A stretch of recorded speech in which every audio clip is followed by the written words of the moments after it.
Shruti Smriti Purananam Alayam Karunalayam Namami Bhagavad Padam Shankaram Loka Shankaram Shankaram Shankaracharyam Keshavam Badarayanam Sutra Bhashya Kartau Vande Bhagavantau Punah Punah Ishvaro Gururatmeti Murti Bheda Vibhagine Vyomavad Vyapta Dehaya Dakshina Murtaye Namaha Sadashiva Samarambham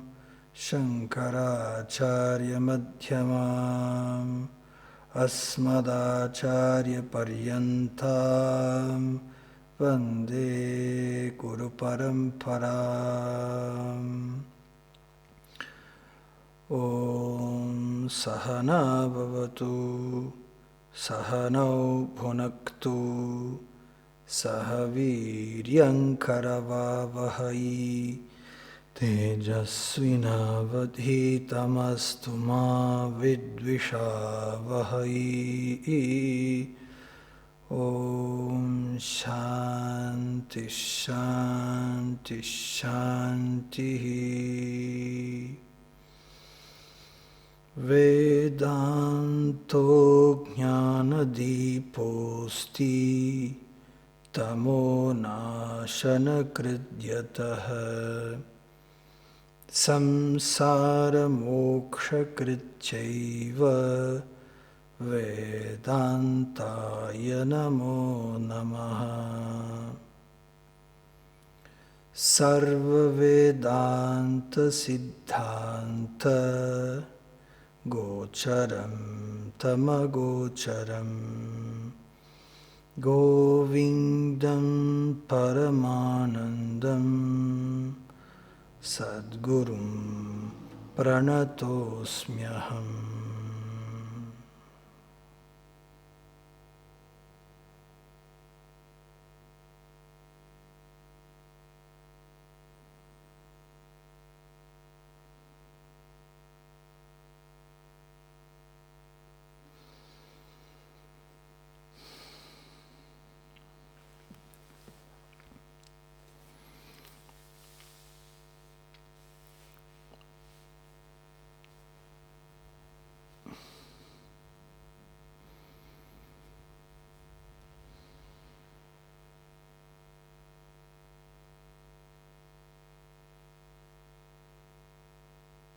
É muito comum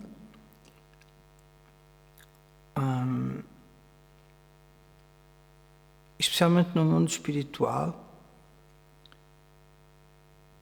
as pessoas quererem acelerar o processo. E para isso tentam ir por atalhos.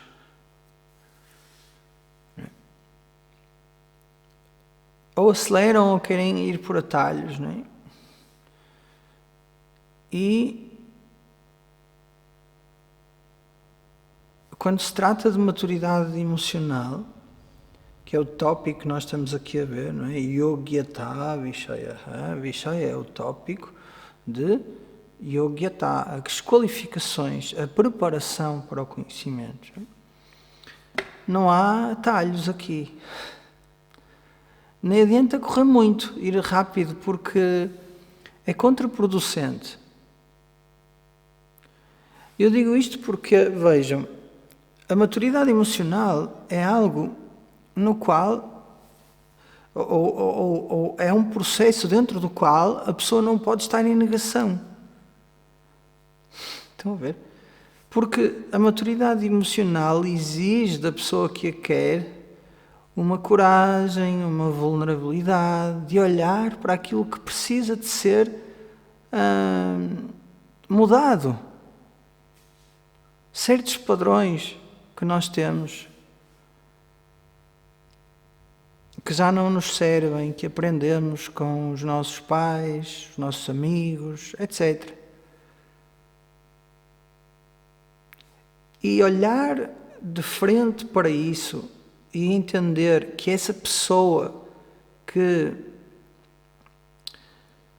reage, que se comporta no mundo, não é, de acordo com essa matriz, com essa estrutura, não é, de valores, essa pessoa já não serve. E então, se a pessoa quer cortar atalhos, ou quer andar mais rápido, não vai ter tempo de olhar para os detalhes. E vejam, a nossa vida emocional é constituída por detalhes. É como ler um livro com muitos detalhes, com muita informação, e nós queremos ler esse livro como quem lê um artigo de jornal sobre desporto, uma coisa assim. Não dá. Estão a ver? Não dá. Exige calma, exige... O exemplo que me vem agora à cabeça é a minha mãe já leu os meus livros todos, não é? Ela é quase a primeira a ler, não é? Os livros, não é? Ou a Sónia, cá em casa, ou assim. E depois quando eu lhe pergunto, como é que está? E para além dela me elogiar, como qualquer mãe fazia, então o elogio que vem dela, se calhar não é aquele elogio, não é verdadeiro, porque vem imbuído de um amor e... Ai, filho, estás a escrever muito bem, não é? E de facto há uma evolução na escrita que eu próprio noto, mas eu não sou escritor, não é? Eu não sou um escritor, nem quero ser um escritor, tampouco, não tenho essa pretensão, não tenho essa arrogância, vamos dizer assim, não é? E ela elogia, não é? É um elogio de mãe, não é?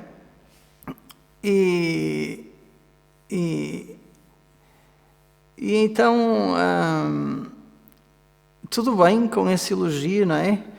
E ela diz-me assim, olha filho, mas o teu livro, os teus livros, eu estou a falar dos do Vedanta, os de canto ela não liga nada a isso, não é? Com a tradução da Bhagavad Gita e o Stotramala e assim, ela diz, ai filho, tem aquela linguagem, não tenho paciência para aquilo, mas os do Vedanta ela vê, gosta. Ela diz assim, olha filho, aquilo não é como ler um romance. Eu tenho que ler com calma e certificar-me de que entendi o que ali estava. Estão a entender? Então, o nosso trabalho emocional é assim. Nós não podemos simplesmente acelerar, cortar atalhos e depois, amanhã é outro dia. Não funciona assim. Estão a ver? Não funciona assim, porque são aspectos nossos que nós temos que parar e com carinho olhar para eles e pensar assim, bolas, isto não está lá muito certo, vou ter que arranjar uma forma de reestruturar a minha forma de agir, porque isto não está muito certo, já não me serve. Não é? Como é que alguém que está no yoga, não é, ainda reage violentamente, etc, não é? E depois, isto é uma piada que eu faço aqui, não é? Mas há um livro de um professor muito conhecido no Brasil, o professor Hermógenes. Ele escreveu um livro chamado Yoga para Nervosos, não é? E o nome já diz tudo, não é? Porque realmente quem está calmo não precisa de yoga, não é? Não é? Quem está nervoso é quem precisa de yoga, não é? E então, ainda bem que existe o yoga, existem formas da pessoa apaziguar o stress, a raiva, essas coisas todas. Então, o yogi, ele é confrontado com a necessidade de mudar certas coisas. E aqui é igual. Então, o tópico da preparação para o conhecimento, que as pessoas tomam isso como sendo uma coisa... é a introdução ao Vedanta, é a preparação para o estudo, como quem diz. Não tenham essa atitude. Vejam, até morrermos todos, nós vamos ter que trabalhar a nossa pessoa emocional. Isso é que é o bonito da vida, é que temos sempre margem para nos aprimorarmos na forma como nos relacionamos connosco próprios, e aqui às vezes há um problema para alguns, um discurso de autocrítico, de subvalorização, uma voz que está sempre a corrigir, não é? Não há confiança, autoconfiança, e às vezes o problema não é esse, às vezes o problema é a relação com os outros, é um suplício para os outros, e a pessoa sabe que assim é. Então é como, a pessoa sente-se como um porco-espinho. Não é? O porco-espinho que quer amar os outros, mas sempre que dá um abraço aos outros, não é? Os outros saem picados. Algumas pessoas têm este síndrome do porco-espinho, querem amar, mas quando se aproximam dos outros, são mais os espinhos do que... E as outras pessoas afastam-se com medo, não é? Então, todo este processo de autoconhecimento é uma lente, funciona como uma lente para a nossa pessoa emocional. Então não podemos simplesmente ignorar o que ali está, fingir que não existe, tentar cortar atalhos, porque a consequência dessa negligência com a pessoa emocional e com a nossa maturidade, ou dessa complacência com o trabalho, é, na realidade, o Vedanta não ter a efetividade que supostamente deveria ter.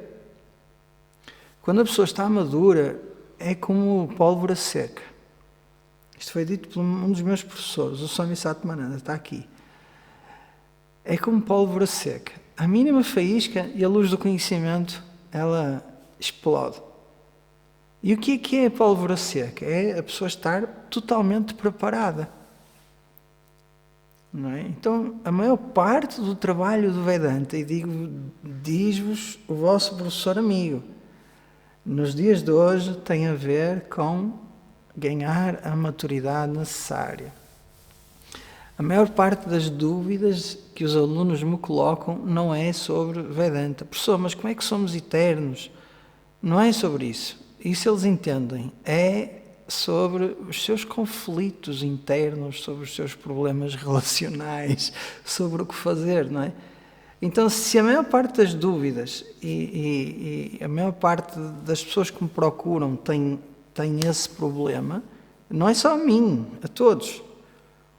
Lá no ashram, nós vivíamos no Gurukulam, a maior parte das pessoas que procuravam o professor ou a ajuda era para se queixarem de alguma coisa. Estão a ver?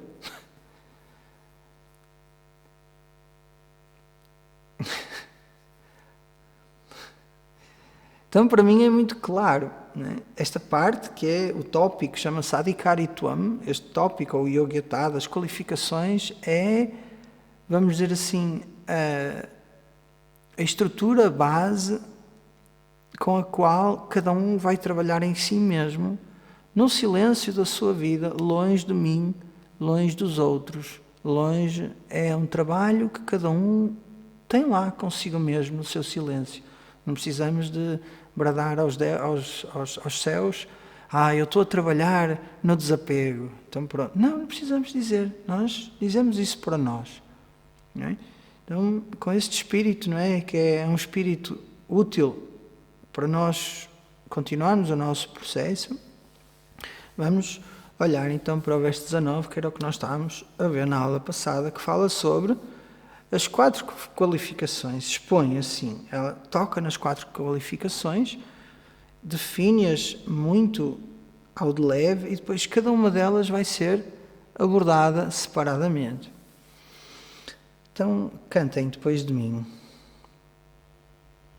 Adau nitya nitya vastu, Adau nitya nitya vastu, Vivekav pariganyate, Vivekav pariganyate, Iha mutra phala bhoga, Iha mutra phala bhoga, Viragastadadantaram, Viragastadadantaram, Shamadhi shatka sampattihi,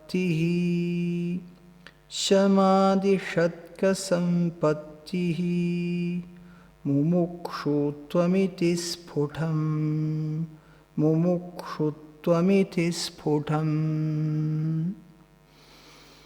Então, Adau, no início, Nitya Nitya Vastu Vivekaha Pariganyate, é enumerada, é dita, é considerada Vivekaha, o discernimento, Nitya Anitya Vastu, entre aquilo que é Nitya, permanente, e aquilo que é impermanente.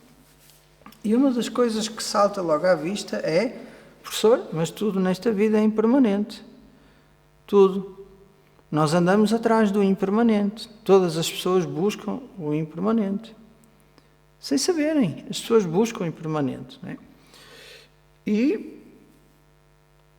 obviamente, se a pessoa quer paz, felicidade, segurança permanentes, não é na busca pelo impermanente que a pessoa vai encontrar isso que ela procura. Não é? E este é o primeiro viveka. Não é? Ou um dos vivekas, um dos discernimentos. Puxa, mas nós andamos aqui a viver, conquistamos as coisas perdem-se. É difícil manter os relacionamentos, é difícil manter o dinheiro, é difícil manter o estatuto, é difícil manter o rumo na vida. A vida é constante mudança, mas afinal, como é que nós ganhamos alguma estabilidade neste universo totalmente instável, nesta vida que nós temos com tanta instabilidade? Não é? Este é o primeiro viveka. Não? O segundo viveka é aquilo que é dito aqui. Nitya, existe algo que é permanente, Nitya Vastu, e o próximo verso vai dizer o que isso é, e existe Anitya Vastu, que é tudo o resto. Então a pessoa já tem uma noção, já ouviu, já tem uma noção de que existe algo que precisa de ser conhecido, algo que é permanente. Não é? Este é o primeiro viveka e que vale a pena procurar esse permanente. Não é? Quando existe viveka, quando existe esse discernimento, e então a pessoa começa a questionar o propósito das coisas que faz. Mas afinal de contas eu faço isto que eu faço na minha vida para quê? Porquê que eu ganho dinheiro? Porquê que eu trabalho? Porquê que eu sou mãe? Porquê que eu sou pai? Porquê que eu sou companheiro? Porquê que eu vou de férias? Porquê que eu leio um livro? Porquê que eu vou à FNAC? FNAC também acho que há no Brasil, não sei, mas é uma loja onde vendo livros, música e assim. Porquê que eu faço o que eu faço com a minha vida? O que é que se esconde por trás de cada uma destas ações? Então, fruto deste questionamento, e um questionamento com clareza, a pessoa começa a ganhar um certo desapego. Estão a ver? Bem, isso tudo é impermanente. Então, quer dizer, para quê? Não é? Para quê? Vejam, um dos exemplos bonitos que me vem agora à mente é quando a pessoa descobre, e nas aulas de Vedanta isso é mostrado ao aluno, que os relacionamentos servem para, os relacionamentos amorosos, todos, claro, servem para a pessoa crescer. Então a pessoa nesse momento, com esse discernimento, deixa de procurar felicidade à toa no relacionamento. Porquê? Porque entendeu que o propósito da pessoa se relacionar não é para extrair felicidade da outra pessoa, coitadinha vítima, não é? E todos nós já fomos assim em algum momento das nossas vidas, exigentes com a outra pessoa, que ela não nos fazia feliz, tadinha da pessoa. Não é? Então, quer dizer, nós tínhamos que adaptar a pessoa às nossas necessidades para ela nos fazer feliz, anulando a pessoa completamente, tornando-a miserável. Então, na miséria dela, eu sou feliz? Que tipo de felicidade é esta? Muitos relacionamentos são assim. Relacionamentos de uma exigência de felicidade, porque não há um discernimento, não há um entendimento de que a união, o casamento, etc., é yoga, é para a pessoa crescer. Quando este discernimento surge, vejam, existe logo, naturalmente, um desapego por esse valor que eu tinha, que era, a pessoa tem que me fazer feliz, senão algo está errado no relacionamento, não.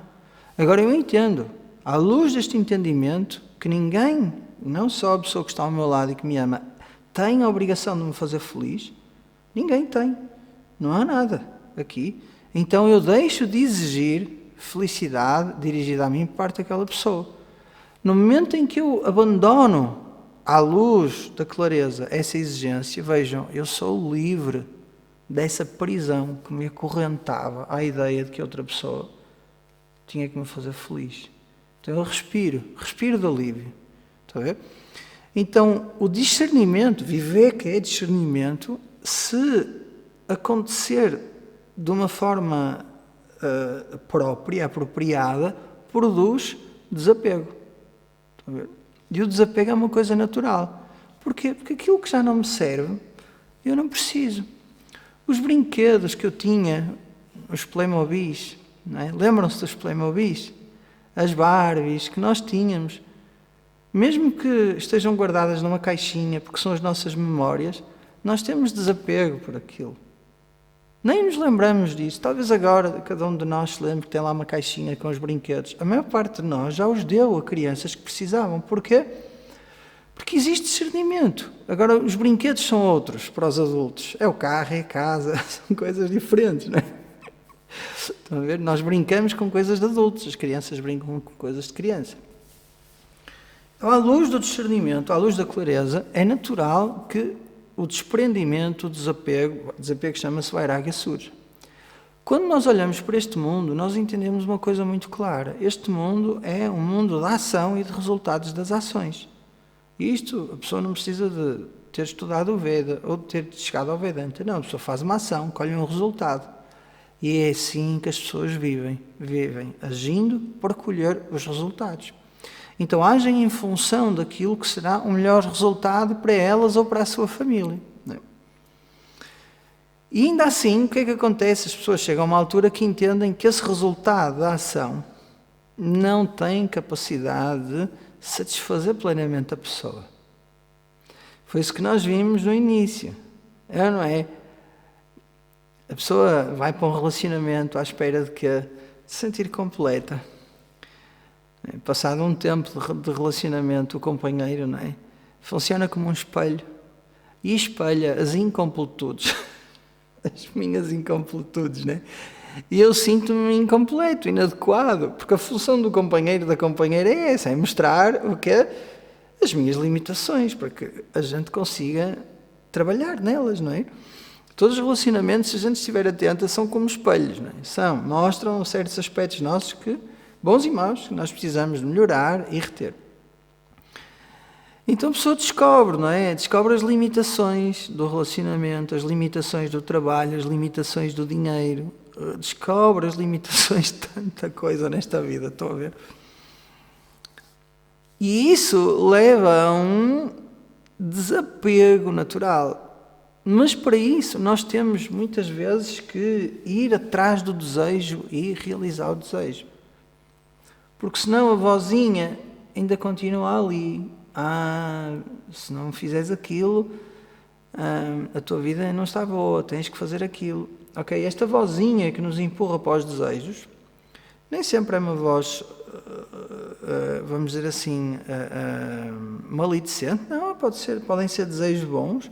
Agora a pessoa chega à conclusão que nenhum desejo e a realização aumenta a pessoa de forma definitiva. Como se diz, o efeito da realização do desejo passa, dopamina, não é? Aquele boost emocional que a pessoa tem quando realiza o desejo. Mal isso passa, a pessoa volta ao que era. Não é? Vejam, qualquer jogador de futebol, qualquer jogador de ténis, procura ser o primeiro. Mesmo tendo já sido o primeiro muitas vezes, é que não chega a ser o primeiro muitas vezes. Só quer repetir ser o primeiro. E o primeiro, o que revela a incompletude que lá está. Estão a ver? Se realmente desse um senso de realização permanente, ser o melhor do mundo, mal a pessoa fosse o melhor do mundo, ficava logo com essa sensação de completude permanente e sentava-se, ia para a Índia ou ia para outro sítio qualquer e não precisava de fazer mais nada. Sentia-se como, fui o melhor do mundo, pronto, e ficava ali, iluminado, não é? Realizado, liberto do samsara, mas não. Muitas das vezes ser o primeiro despoleta ainda mais samsara. Porque o outro foi primeiro 3 vezes, então eu quero ser primeiro 4 vezes. Estão a ver? Ainda mais samsara, não é? Porque nós somos seres de fasquias. Nós olhamos para o lado e pensamos assim, eu estou neste nível. E escolhemos um nível e competimos com os que estão ali naquele nível. Para quê? Para passar ao nível seguinte. E mal chegamos lá, e queremos então competir para tentar eliminar, e ganhar, para tentar eliminar a insuficiência que cá está. E nunca conseguimos, por mais que consigamos conquistar, tapar essa insuficiência, porque são coisas diferentes. A insuficiência tem uma natureza baseada na ignorância do eu, e as conquistas nesta vida, que são para ser conquistadas, o sabor é como uma comida muito boa, vem e depois vai. E por melhor que seja a comida, nós só podemos comer um tanto, a partir do qual começamos a ficar nauseados, indispostos e já chega, não quero mais. Eu adoro chocolate, ok, vem cá, então vais comer aí 1 quilo de chocolate, pode ser? Ai não, pessoal, 100 gramas já chega, ok. Então, até o adorar o chocolate é circunstancial e relativo. E tudo é assim neste universo da ação, que precisamos de vivê-lo. Não podemos simplesmente fugir dele e fingir que não existe, não.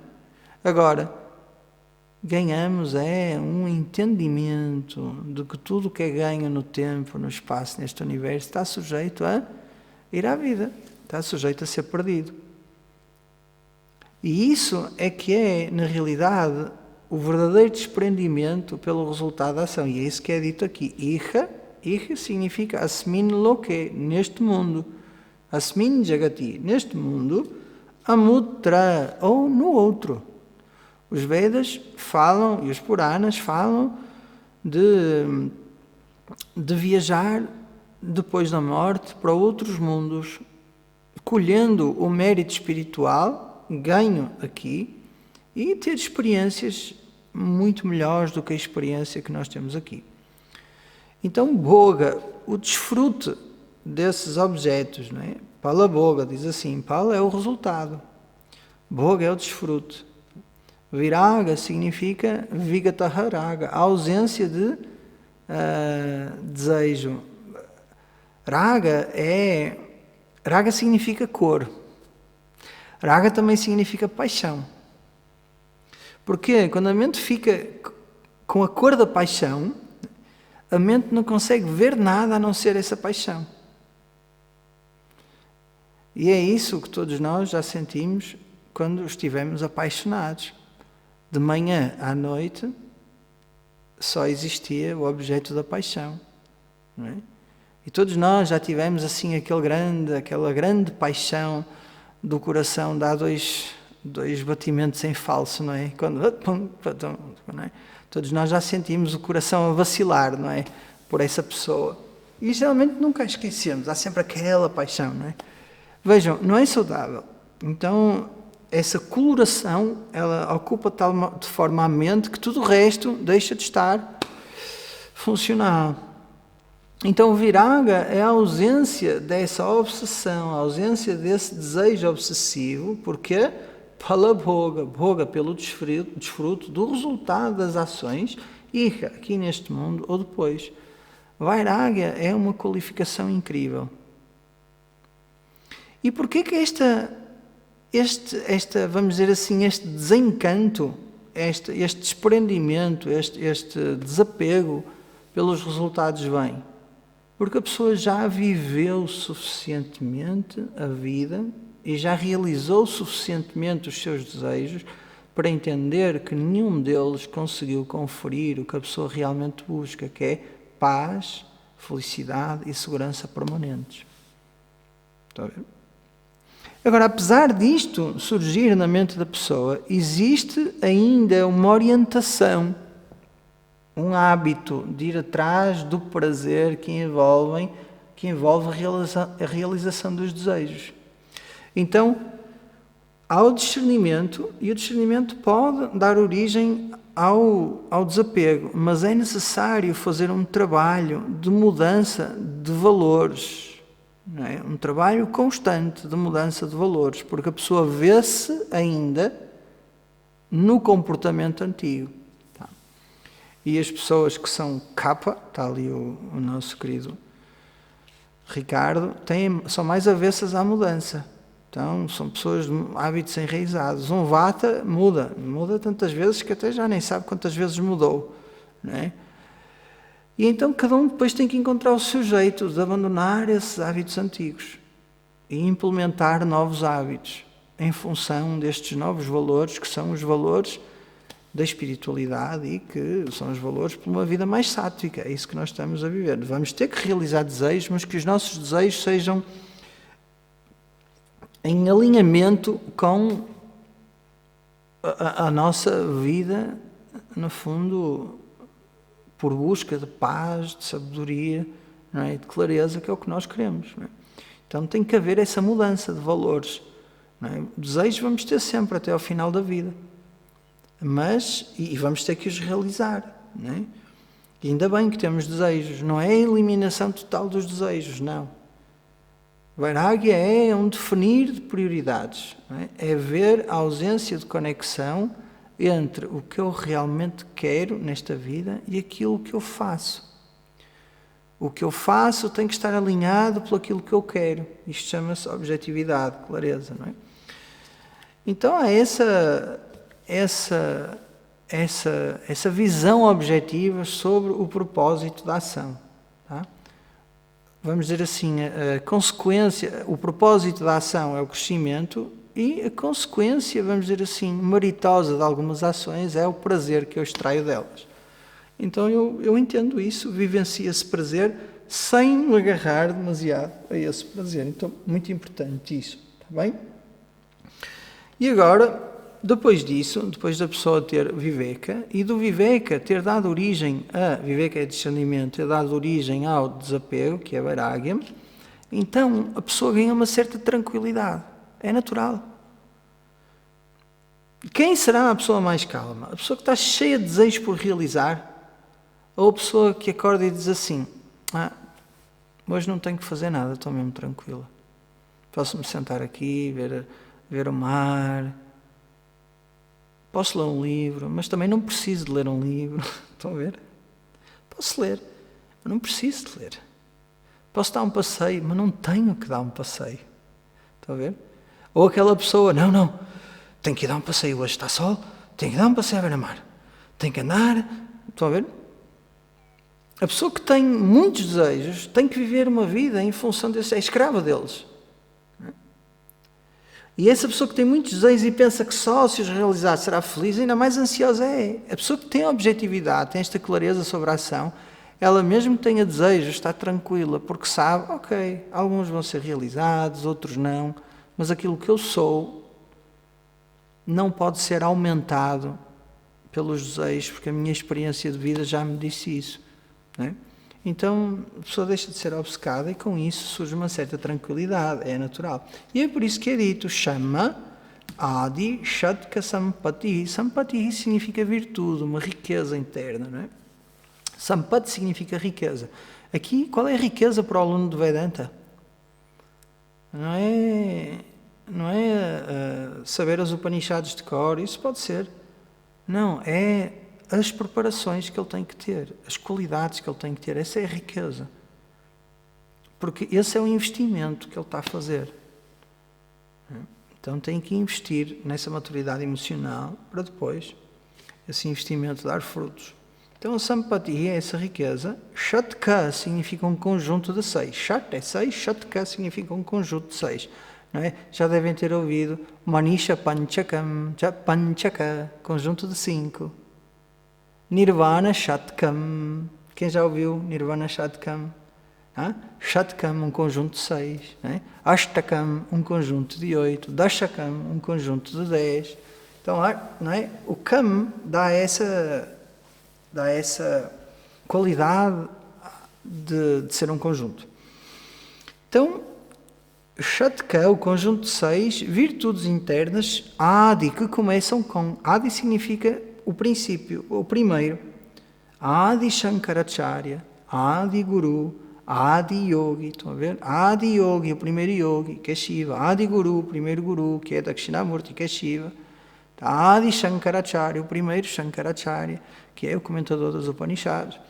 Então, Adi que significa que começa com, que é o primeiro. Então, qual é a primeira? Chama. Chama significa tranquilidade. Tá? Vem da raiz verbal, chama upashame, que significa resolver. Tá? Então, a pessoa que está resolvida está tranquila. A mente que está resolvida está em paz. Então, chama significa paz. Quais são as outras? Nós vamos ver no futuro. Em breve elas virão. Então, um conjunto de 6 qualificações. E a primeira é essa que é paz. Então, se houver paz e todas as outras, como o Dhamma, ter uma palavra a dizer sobre os órgãos dos sentidos, sobre os órgãos da ação, o Parama, o cumprimento dos próprios deveres, etc. O que acontece? A pessoa, ela vai valorizar a subtileza que existe, no pensamento sobre a vida. Vai ter capacidade de fazer uma análise reflexiva sobre a vida. E é muito subtil, não é?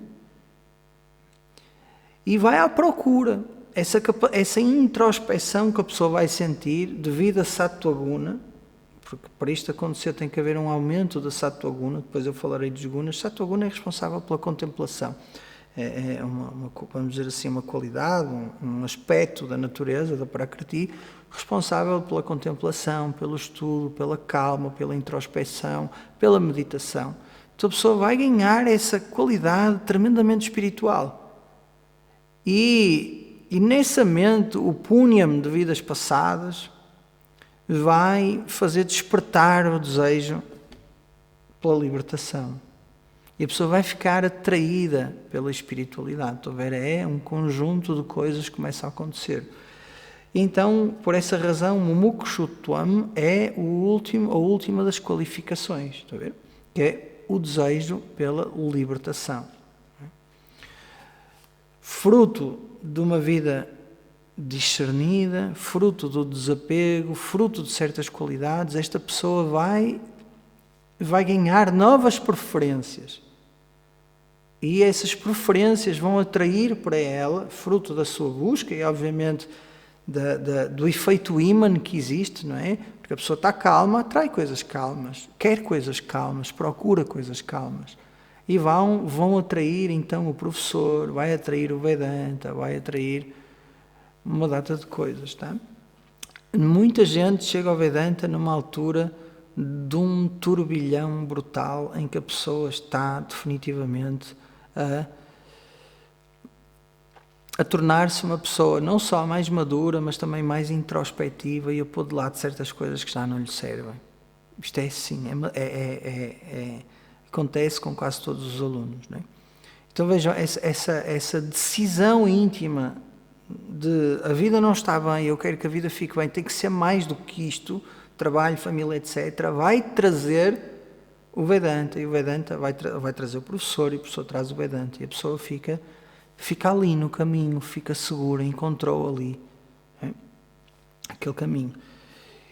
E vai descobrir que existe uma saída para esse sofrimento. Muitas das pessoas pensam assim, eu estou sem saída. Professor, estou cansado de viver. É sempre a mesma coisa. Quantos já pensaram assim? E quando eu digo assim, cansado de viver, não é com vontade de terminarem a vida, não. É aquela coisa de, mas é sempre isto, afinal? É sempre isto? Vai ser sempre isto? Mas todos os dias a mesma coisa, conflitos no trabalho, isto, ganhar dinheiro, gastar dinheiro, comer, estão a ver? Todos nós já chegamos a dizer, não, tem que haver mais algo do que isto. E depois é dito, sim, há uma saída para esse pensamento. Há uma saída para esse sofrimento. Para essa canseira. Existe uma saída. Não é? E aí começa então, e a pessoa descobre, não é, que existe algo chamado moksha, que é a libertação desta vida, deste samsara, não é? Do ciclo de sucessivos nascimentos e também, enquanto neste nascimento a pessoa vê-se liberta desse sofrimento. E assim são, Spotam, assim está feito claro. Spotam significa assim está claro quais são as 4 qualificações. Então, só para resumir, quais são as 4 qualificações? Viveka, discernimento, é a primeira. Vairagya, é um desapego, um desprendimento. E depois, a terceira é um conjunto de riquezas internas, que começam com a tranquilidade. São 6, nós vamos ver qual elas são. Shama, Dhamma, Parama, Titiksha, Shraddha, Samadhanam, são estas. E depois, finalmente, eu vou explicar cada um. E, finalmente, a quarta é Mumukshutvam, o desejo pela libertação.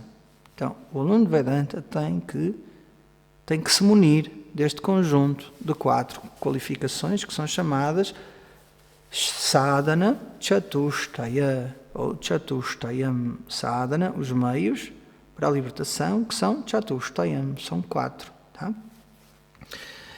E agora o professor vai falar do que é Viveka ao mais pormenor. Porque o aluno ouviu falar Nitya, Anitya, Vastu, mas afinal o que é Nitya, o permanente? O que é que o professor está a dizer? E o que é o impermanente? Mas afinal, não é? O aluno pode perguntar. E se esta for a pergunta, então o professor responde no verso 20. Cantem depois de mim. Brahma Satyam Jagan Mityeti. Brahma Satyam Jagan Mityeti. Evam Rupo Vinishchayaha. Evam Rupo Vinishchayaha. Soyam Nitya Nitya Vastu. Soyam Nitya Nitya Vastu. Viveka Samudhahrataha. Viveka Samudhahrataha. Então, Brahma, Satyam, duas palavras novas. Brahma é o nome dado nas Upanishads à realidade absoluta, à verdade imutável, que é aquilo que permeia tudo e que é a coisa mais subtil que existe. É, vamos dizer assim, a essência de tudo, a origem, a causa, chamada Brahman. Vem da raiz verbal brih, verdade, que significa estar expandido, crescer. Então aquilo que está infinitamente expandido, esse é Brahman. Tá? Para já, chega a sabermos isto sobre o Brahman. Satyam significa que é verdadeiro. Tá? E o que é verdade? Prestem atenção agora. A verdade é aquilo que jamais pode ser desmentido. Tá? Então, guardem esta informação. Verdade é aquilo que jamais pode ser desmentido. Tá? E geralmente neste mundo todas as verdades são relativas. Se dizer assim, está a chover. Para mim pode ser uma verdade. Está a chover. Se calhar eu estou em Kerala, em junho, e lá são as monções, ou julho, então está a chover. Mas se alguém for a Marrakech é uma cidade lá bem no centro de Marrocos. Lá não chove, chove 1 ou 2 dias por ano. A verdade que é verdade lá em Kerala, na Índia, não é verdade em Rishikesh. O que é um facto para um não é um facto para o outro. Não é? As leis de Newton aplicam-se no macrocosmos. No microcosmos aplicam-se as leis quânticas. São coisas diferentes. Satyam, aquilo que não pode ser desmentido, é isso que absolutamente jamais pode ser desmentido. Isso é que é a verdade, seja lá o que a verdade for. Aquilo que é, sempre foi e sempre será, e nunca deixará de ser o que é, por isso nunca será negado, nunca será desmentido, isso é a verdade. Estão a ver? E isso é Brahman, a origem de tudo, a essência. Então o aluno aqui entende, existe algo que é permanente, que nunca muda. Está a ver? Então Nityam e Satyam, Nityam foi dito no verso anterior, Satyam é dito agora neste verso, estão a ver? São palavras que apontam para a mesma realidade que é chamada, na linguagem das Upanishads e de Vedanta, de Brahman. Esse ilimitado, esse ser infinitamente expandido, que transcende o tempo, transcende o espaço, que é a origem de tudo e que nunca deixa de ser o que é. Esse é Brahman. Esse é o tópico do Vedanta. O aluno não sabe isto. Como é que o aluno há de saber no início? Claro que não sabe, por isso é que está aqui, para aprender. Contudo, é uma qualificação para o aluno saber que existe esse Brahman, que o aluno ouviu dizer que era permanente, que era a verdade última de todas as coisas, que não podia ser negado. E esse Brahman é para ser conhecido. Então, este conhecimento deste Brahman, que é simplesmente uma informação que o aluno tem, é acompanhado de Shraddha, de confiança no professor, no Vedanta, e o aluno então decide embarcar nessa viagem para descobrir se realmente isso é ou não é assim e entender se existe esse ilimitado. E o que é esse ilimitado? E Jagan Mithya Iti, é assim que temos que separar aqui as palavras. Jagat Mithya Iti e depois Evam Rupaha. Tá? Então, Jagat Mithya Iti e depois Evam Rupo, Evam Rupaha. Ok, Jagat é o mundo. Gachati, Gachati Iti Jagat. Aquilo que vai e não para de andar é o mundo. Que definição bonita do mundo. É, não é? O que é o mundo? O mundo é aquilo que vai, que está sempre em movimento, que não para. É o mundo. Então esse mundo é mithya, é impermanente. Mithya significa não é real. Satyam significa que é real, que é verdadeiro, que não pode ser desmentido. Mithya significa aqui que é irreal. Significa que é impermanente. Então o aluno entende, o mundo é impermanente, existe algo permanente que precisa de ser entendido e é chamado Brahman. Iti, assim é, Evam Rupaha, desta forma, Vinishchaya, a conclusão, tá? A determinação, o pensamento conclusivo. Então o aluno já entende isto, entendeu, viu? E o que é isso? Saha, Vinishchaya, essa determinação, saha significa essa determinação, Ayam, é isto que está aqui a ser falado, que é chamado de Viveka, o discernimento entre vasto, um objeto, aquilo que é Nitya e Anitya, estão a ver? Então o aluno já ouviu falar que existe esse Brahman, que esse Brahman é ilimitado e tem que ganhar esse ilimitado, e que o mundo é impermanente. Samudahrataha significa Uktaha. Uktaha significa é dito, é falado, tá? Então Viveka é isso, Viveka é falado, né? Então,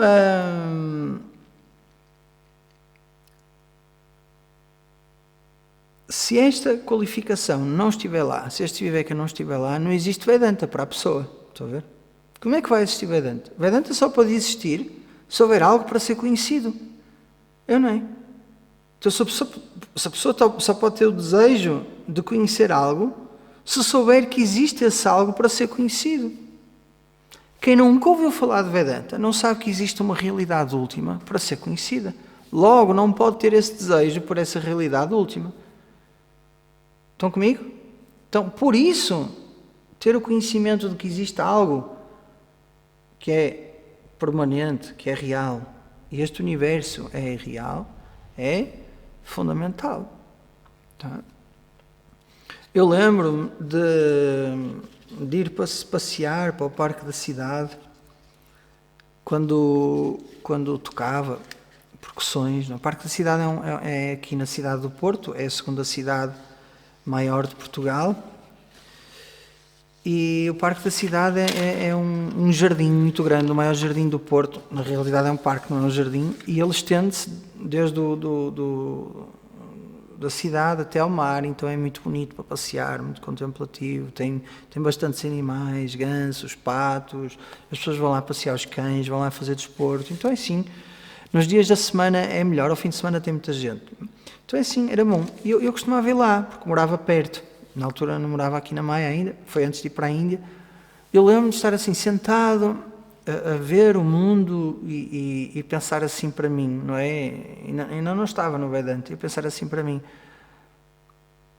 isto não pode ser real. Isto que eu estou a ver, isto que está sempre a mudar, não pode ser real, porque a ciência já estava a meu favor na altura. Eu já tinha uma busca por algo e já sabia, puxa, mas quer dizer, o mundo parece parado, eu olho para uma parede e a parede parece fixa, que está ali, mas na realidade a parede é movimento, é energia. Existe mais espaço vazio na parede do que espaço cheio. Então, aquilo que o mundo parece, o mundo não é. Então, o mundo não é real, o mundo não é... É uma falsidade, isto que nós vemos. Isto é uma jogada dos órgãos dos sentidos. Então, já havia essa... E eu penso que com todos é assim que funciona. Então, já há essa predisposição para duvidar, entre aspas, duvidar disto que a gente vê. Estão a ver? E isso é, vamos dizer assim, o combustível que inicia um questionamento mais sério, não é? E agora, no próximo verso, o autor, tendo falado sobre viveka, discernimento, vai falar sobre o desapego. Então vamos ler. Tadvairagyam jihasaya Tadvairagyam jihasaya Darshanashravanadibhihi Dehadi Brahma Paryante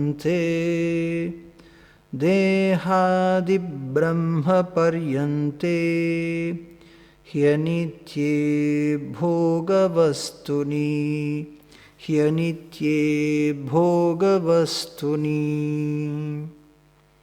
Tad Vairagyam. Vairagyam é isso.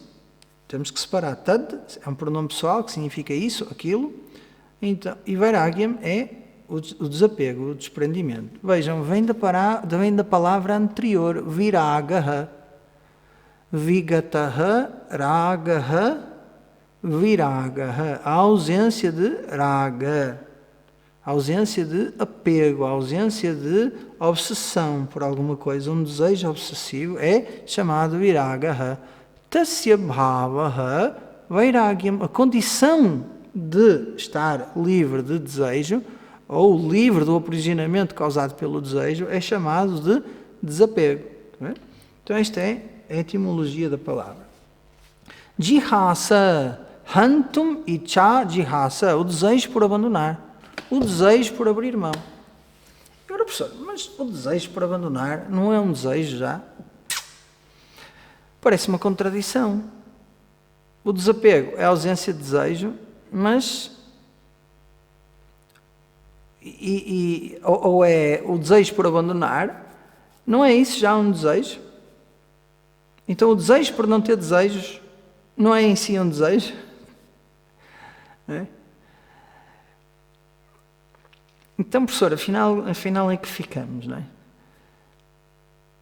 Por isso é que eu vos digo, as pessoas têm uma ideia errada do que é o desapego. O desapego é ter objetividade. Para que é que as coisas servem?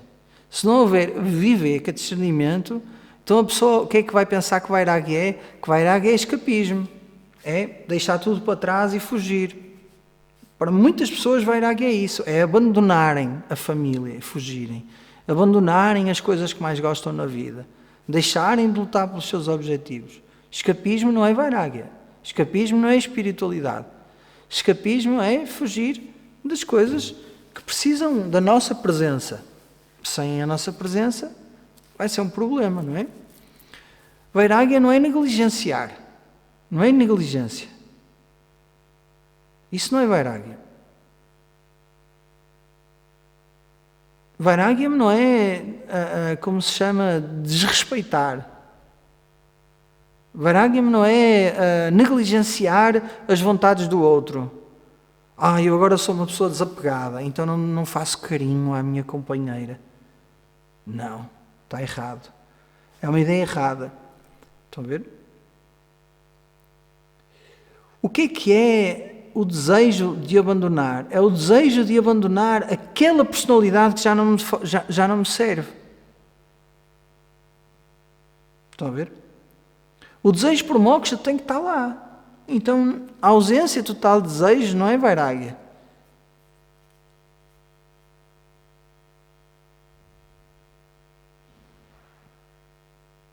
O desapego, só podemos confirmar o desapego na presença daquilo pelo qual estamos apegados. Prestem bem atenção a isto. Eu quero me desapegar de alguém, então fujo dessa pessoa? Isso não é desapego, é escapismo. Um alcoólico só pode realmente saber que está a vencer o álcool quando vai a um jantar, as pessoas bebem à frente dele, ele não toca numa pinga de álcool, certo? Então ele pode dizer, eu tenho desapego por isto. Porque na presença de, eu mantenho-me firme àquilo que eu estou. E primeiro é uma luta, depois é natural. Eu não como sobremesas, então não vou almoçar fora nem jantar fora. Não. Vais jantar fora, almoçar, e no momento da sobremesa, não comas uma sobremesa. Isso é desapego. Então, desapego não é escapismo, desapego é estar lá, perante os problemas, e ainda assim fazer o que tem que ser feito, sem ser levado numa viagem. Estão comigo? Não é desprezo também. Desprezo às vezes é uma atitude mental que a pessoa cria quando não sabe lidar com alguma coisa. Uma pessoa despreza, aquilo. Também não é isso.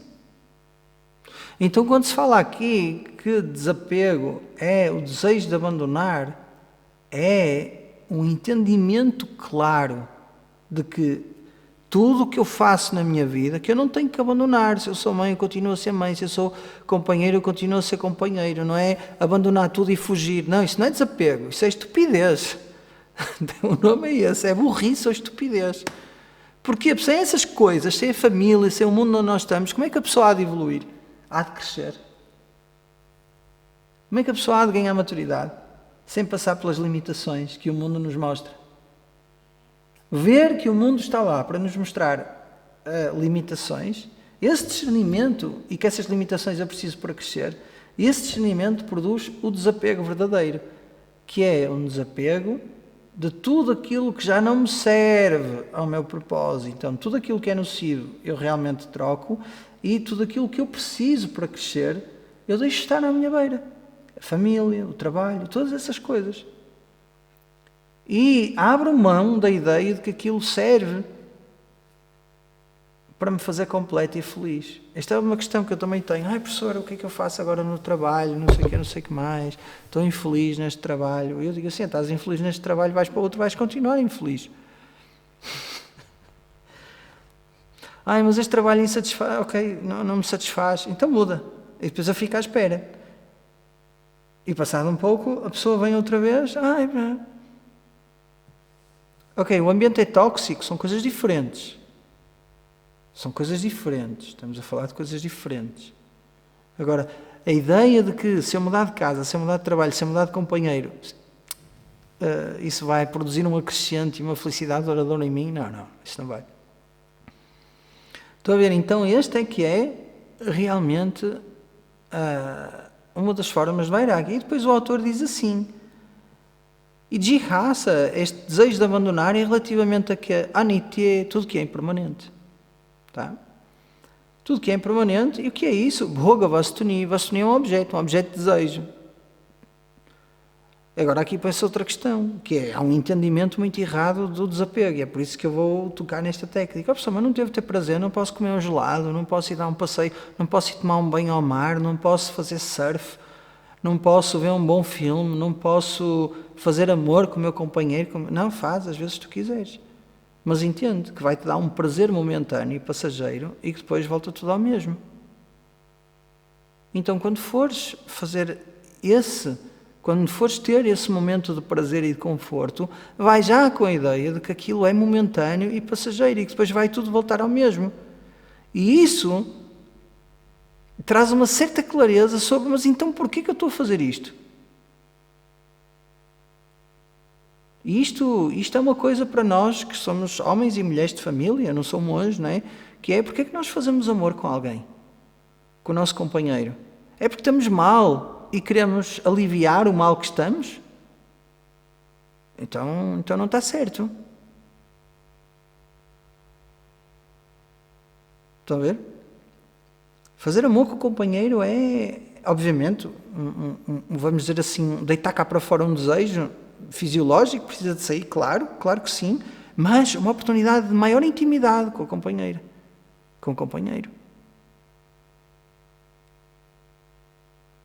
Eu já sei que eu vou comer uma comida que eu gosto e se eu comer muito eu vou ficar cheio e mal disposto. Para que eu vou comer muito e ficar cheio e mal disposto? Estão a ver? Então a pessoa começa a ver que o desfruto dos objetos é incapaz de resolver o problema fundamental. Ainda assim está no meio dos objetos e tem que viver com eles. Mas então, já vem uma certa maturidade, já vem uma certa luz sobre o assunto. Se as pessoas, se as pessoas tivessem, se todas as pessoas tivessem, todas as pessoas com dependência psicológica, sexual, de substâncias, todo tipo de dependências, tivesse acompanhamento, obviamente, terapia, mas tivesse esta noção do qual é o objetivo da vida e porque é que nós sofremos e porque nós sentimos insuficiência, nem era preciso um estudo Vedanta profundo, a introdução ao Vedanta e uma luz sobre a causa do problema e qual a possível solução, não é? A maior parte das pessoas começava a ver a vida de outra forma. Porque o problema é o não diagnóstico da causa do sofrimento. Estão a ver? E é daqui que vem a dependência, pelo prazer, pelo conforto, por tudo. Estão a ver? Então Vairagya não é simplesmente, como se diz, pôr de lado os meus prazeres. Fazer de conta que eles não existem. Isso, o que é que faz? Faz como se chama? Não é um recalcamento, faz atira aquilo para debaixo do tapete. Um dia aquilo sai com mais força.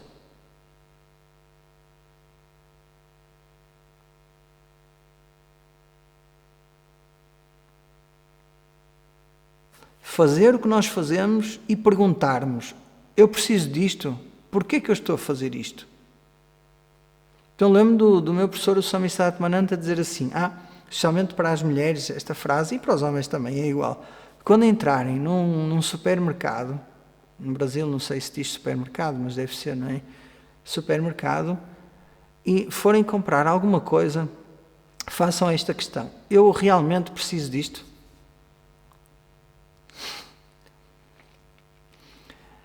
Façam esta pergunta: eu realmente preciso disto? Porquê que eu estou a comprar isto? É porque eu me vou sentir mais completo com isto ou porque realmente é uma necessidade? Estão a ver? Chama-se isto Shobhana Adhyasa.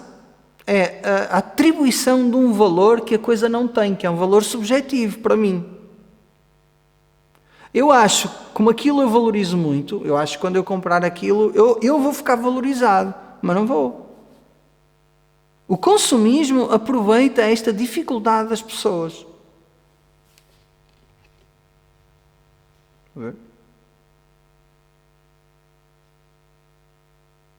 E claro, não é? Compre isto e este problema vai acabar, sinta-se melhor, patatá, patatá, patatá. Se realmente a pessoa tem um problema e precisa de uma solução, tudo bem. Agora, o marketing serve precisamente para tocar nestas nossas feridas e depois vender algo que não resolve o problema da ferida. Não é?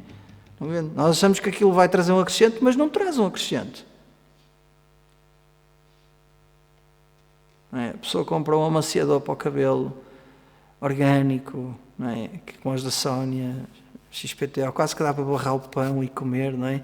E a pessoa compra e vai para casa com uma felicidade incrível. Agora, não é? Vai feliz, vai experimentar aquilo, não é? A expectativa da felicidade, não é?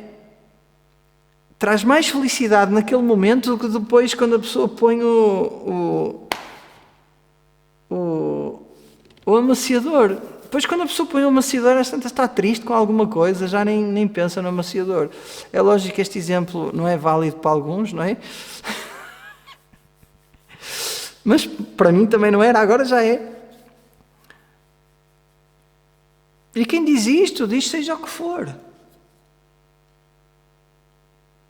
Eu lembro-me de falar com o Ricardo, preciso aqui de uns microfones e estava todo entusiasmado porque agora tem microfone e tal e não sei o quê, e o som vai ficar melhor e as filmagens, então eu todo entusiasmado a ver qual era o melhor microfone, o preço e tal, não sei o quê, não sei o que mais, não sei o quê. E, vem aí o microfone, quando é que o microfone vai chegar? Deixa ver e tal, não sei o quê, E o microfone chega e eu monto o microfone, pronto. Primeira filmagem, segunda filmagem, é só mais o microfone. Está tudo igual, a minha vida está tudo igual, não mudou nada. A expectativa do que o microfone ia, não é, tornar-me, sei lá, algo diferente, porque agora tenho o microfone, a minha voz, não, é igual. É igual com a roupa, é igual com o carro, é igual com tudo. Com os relacionamentos, com tudo. Estão a ver? E é com essa atitude, ok, eu vou ter algum prazer, mas este prazer vai se dissipar como todo e outro qualquer prazer que eu já tive.